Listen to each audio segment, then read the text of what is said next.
Okay, gonna give you 3 core exercises that are, intermediate, maybe slightly above intermediate, but something just beyond the basics, beyond basic planks. And so the first, we think of exercises for the core, either on the floor or standing, and they're both good. We need both of them.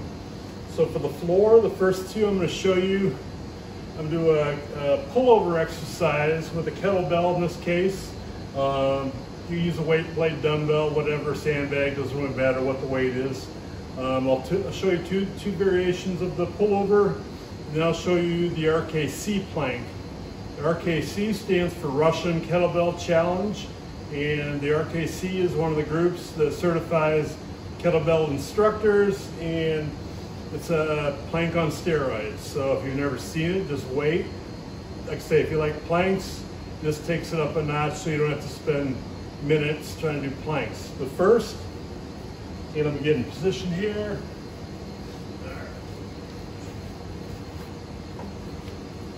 Okay, so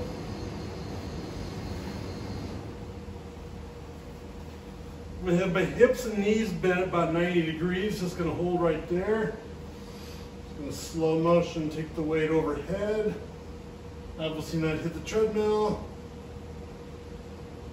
Nice and slow, nice and easy. So there again, you kind of want to wait. You can do at least 8 times, probably somewhere 8 to 10 repetitions. Now if I want to make this a little bit harder, what I can do is put my legs straight out. So I got my legs my feet maybe a foot, do 1.5 feet off the ground. Now I've got a little more work to hold that position. So I'm getting a little more work through my abs, do a little more through my lower abs. As I go through this, again, use a weight that you can do probably 8 to 10, 8 to 12 repetitions. Okay, now, everybody's probably seen a plank before. Planks kind of became popular when we decided we didn't want to do so many sit-ups and crunches, that we want to train the abs more of a neutral position. So the plank became very popular, and basically you get in position and hold. And typically, by the time you get to 30 seconds, a minute, whatever, sometimes it's like, hey, can I hold longer and longer? That's okay, but oftentimes you lose form when you're doing it for 3 minutes or more. But also, that's not really a real functional position, so let's turn it up a notch. So with the RKC plank, what you're doing is, when I'm on my elbows, I'm pulling my elbows towards my feet even though they're not moving. I'm doing an isometric contraction.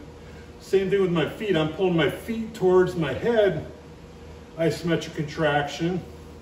But I'm also contracting my quads, my glutes, my abs as hard as I can, all while there again trying to pull elbows towards feet.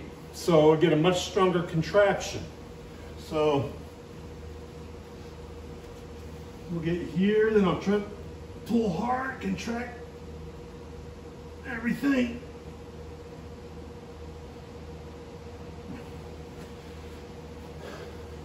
You get 20 to 30 seconds out of that, and it's much harder than your typical plank. The other interesting thing is they've done EMG, electrical myographical study on the lower abs.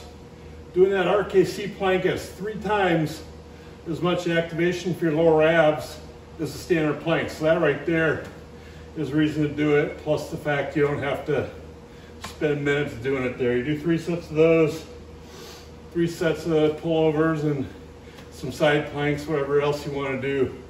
You got a good ab core workout. Okay, something else.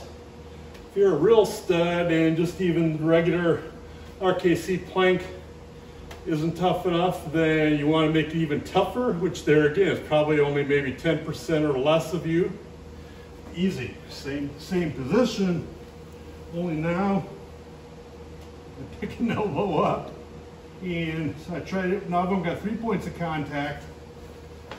And for a guy my size, that's pretty much kind of impossible to really do. But there again, for those of you that want even more of a challenge, the RKC plank, pick an elbow slightly up, and you're gonna really see what's going on through all these muscles. But there again, just kind of a nice way to work the abs on the floor position. But there again, we want to do both standing core work and floor core work.